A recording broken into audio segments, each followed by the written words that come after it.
డబ్బు, అనారోగ్యం, ఉద్యోగం, వ్యాపారం, అప్పులతో బాధపడుతున్నారా? మీకోసమే లాంచ్ యువర్ ఫ్యూచర్ ప్రోగ్రామ్. నమస్తే, వెల్కమ్ టు సుమన్ టీవీ. నేను మీ ప్రేమ్. ఇవాళ మనతో ఉన్నారు స్టాక్ మార్కెట్ అనలిస్ట్ సుందరాం రెడ్డి గారు. సార్ దగ్గర లేటెస్ట్ అప్డేట్స్ ఏంటో తెలుసుకుందాం. సార్ నమస్తే. సార్ నమస్తే. మార్కెట్ చూసినామంటే ఆల్ టైమ్ హైలో ఉంది సార్. స్టాక్స్ చూసామంటే ఆల్మోస్ట్ 25 to 30% డౌన్లో ఉంది. What type of bull market ఇది సార్ అసలుకి? బేసికల్గా వాల్యుయేషన్ చాలా ఎక్స్పెన్స్కి వెళ్ళినప్పుడు ఇలా జరుగుతూ ఉంటుందండి. అందుకని ఎవరికైతే ఇండెక్స్లో కూర్చున్నారో వాళ్ళకైతే మార్కెట్ స్మూత్గా ఆల్ టైమ్ హైలో ఉన్నట్టు కనపడుతుంది. బట్ ఇండివిజువల్ స్టాక్స్ ఏదైనా తీసుకుంటే మాత్రం అదర్ దాన్ ఇండెక్స్లో లేకుండా ఉన్నాయి, అంటే టాప్ 100 లేకుండా ఉన్న కౌంటర్ పర్టికులర్గా తీసుకుంటే టూ మచ్ బ్లీడ్ అవుతున్నాయి. పర్టికులర్గా ఎస్ఎంఈ స్టాక్స్ అండ్ గవర్నమెంట్ కంపెనీకి సంబంధించినవి డిఫెన్స్ స్టాక్స్ అయితే ఆల్మోస్ట్ 20 to 40% పడ్డాయి కొన్ని. ఫర్ ఎగ్జాంపుల్ ఎంటీఎన్ఎల్ 50% డౌన్ అయింది. అంటే లిటరల్లీ మనం బేర్ మార్కెట్లో ఉన్నట్టు లెక్క అట్లా.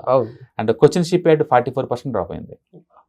అండ్ భారత్ డైనమిక్స్ 40% డౌన్ అయింది. అండ్ గార్డెన్ రీచ్ 40% డౌన్ అయింది.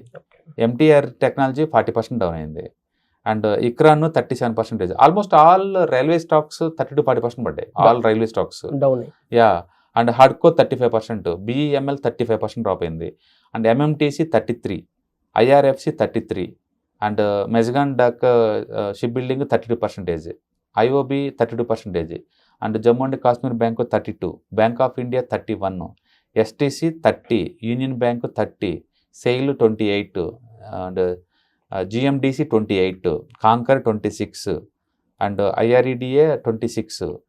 అందుకని బియాండ్ ద టాప్ 500 దాటితే టూ మచ్ పడుతున్నాయి అనమాట. ఈ పడ్డేది మనం చూసుకుంటే కనుక లార్జ్ క్యాప్ కావు. అంటే మీకు సేఫ్టీ ఎక్కడుంది ప్రస్తుతం మార్కెట్లో అంటే ఓన్లీ లార్జ్ క్యాప్లో మాత్రమే ఉంది. టాప్ 100లో మిడ్ స్మాల్ లాస్ట్ 2-3 ఇయర్స్ ఏదైతే too much bull market run అయినాయో అవన్నీ కూడా ప్రాఫిట్ బుకింగ్ స్టార్ట్ అవుతుంది.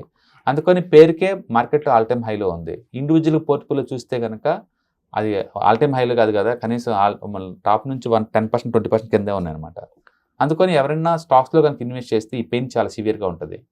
అందుకని చాలామంది పిఎస్యూ స్టాక్స్ రీసెంట్గా కొన్నోళ్ళు, డిఫెన్స్ స్టాక్స్ కొన్నోళ్ళు ఇవన్నీ కూడా బాగా లాస్లో ఉన్నారు. అందుకని మార్కెట్ బుల్ మార్కెట్ అయినంత మాత్రం మన పోర్ట్ఫోలియో కూడా బుల్ అవ్వాలని రూల్ ఏం లేదు. అందుకని ఇండెక్స్ అయితే చాలా ఈజీ మేనేజ్ చేయడం, కానీ స్టాక్స్ అయితే చాలా పెయిన్ ఉంటుంది. సో ఈ మార్కెట్లో సేఫ్టీ ఎక్కడ ఉంది అనుకుంటే లాస్ట్ 2-3 ఇయర్స్ రిటర్న్స్ పెద్ద రాని స్టాక్స్ బాగుంటాయి లార్జ్ క్యాప్లో.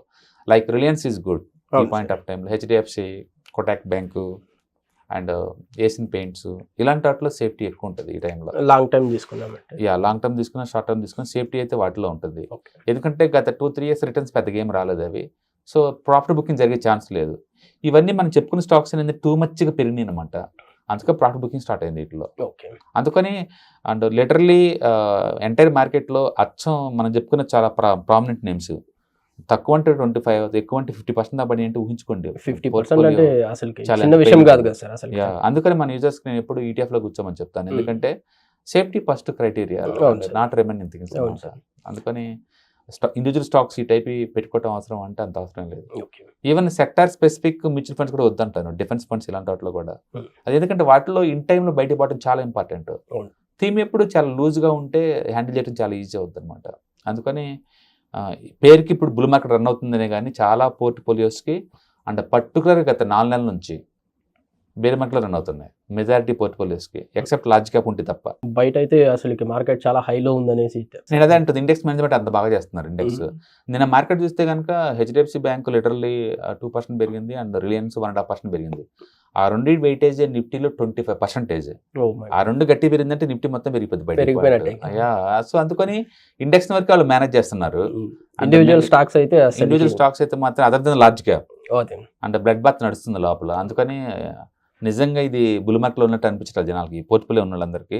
అందుకని లాస్ట్ 2-3 మంత్స్ నుంచి మాత్రం పర్టికులర్గా ఎస్ఎంఈకి అయితే ఇంకా పెయిన్ చాలా. ఎందుకంటే చాలా స్టాక్స్ 30, 40, 50 పడ్డాయి ఎస్ఎంఈ స్టాక్స్ అయితే. అంటే లార్జ్ క్యాప్ ఒకటే సేఫ్టీ ఉంది. అందుకని నెక్స్ట్ 6 నెలల నుంచి 1 year వరకు అన్ని లార్జ్ క్యాప్ షిఫ్ట్ అయ్యి సేఫ్టీ కూర్చోవటం బెటర్ స్టాక్స్ ఉన్న వాళ్ళు. ఈటీఎఫ్స్ మ్యూచువల్ ఫండ్స్ అయితే కంటిన్యూ చేయొచ్చు ఇంకా. అవి నార్మల్. ఈవెన్ మ్యూచువల్ ఫండ్స్ కూడా చాలా వరకు తగ్గించుకున్నారు పొజిషన్స్. క్యాష్ హోల్డింగ్ ఎక్కువ అవుతున్నాయి వాళ్ళకి, సగం వాళ్ళు అమ్మబట్టి ఇవన్నీ డ్రాప్ అవుతున్నాయి. కాబట్టి సేఫ్టీ లార్జ్ క్యాప్లోకి ఉన్నాయి, అక్కడ పోవటం better. Thank you sir. Hi, నేను మీ సుందర రామిరెడ్డి. ఈ వాలటిలిటీ మార్కెట్లో మనీ ఎలా మేక్ చేయాలని ఆలోచిస్తున్నారా? అంటే స్టాక్ మార్కెట్ బాగా బ్లీడ్ అవుతున్న ఈ టైంలో పోర్ట్ఫోలియోస్ అన్ని కూడా బ్లీడ్ అవుతున్నాయా? అండ్ ఈ వాలటిలిటీని ఎలా హ్యాండిల్ చేయాలి, లాంగ్ టర్మ్లో మంచి పోర్ట్ఫోలియో ఎలా బిల్డప్ చేయాలో ఆలోచిస్తున్నారా? అలాంటి వాళ్ళ కోసమే ఈ వెబినార్. రాబోయే ETFs, index funds and mutual funds వెబినార్లో పార్టిసిపేట్ చేయండి. మీ నాలెడ్జ్ పెంచుకొని రిస్క్ని మినిమైజ్ చేసుకోండి. స్టాక్ మార్కెట్లో ఉన్న ఇలాంటి వాలటిలిటీని ఎలా హ్యాండిల్ చేయాలో తెలుసుకోండి. Thank you.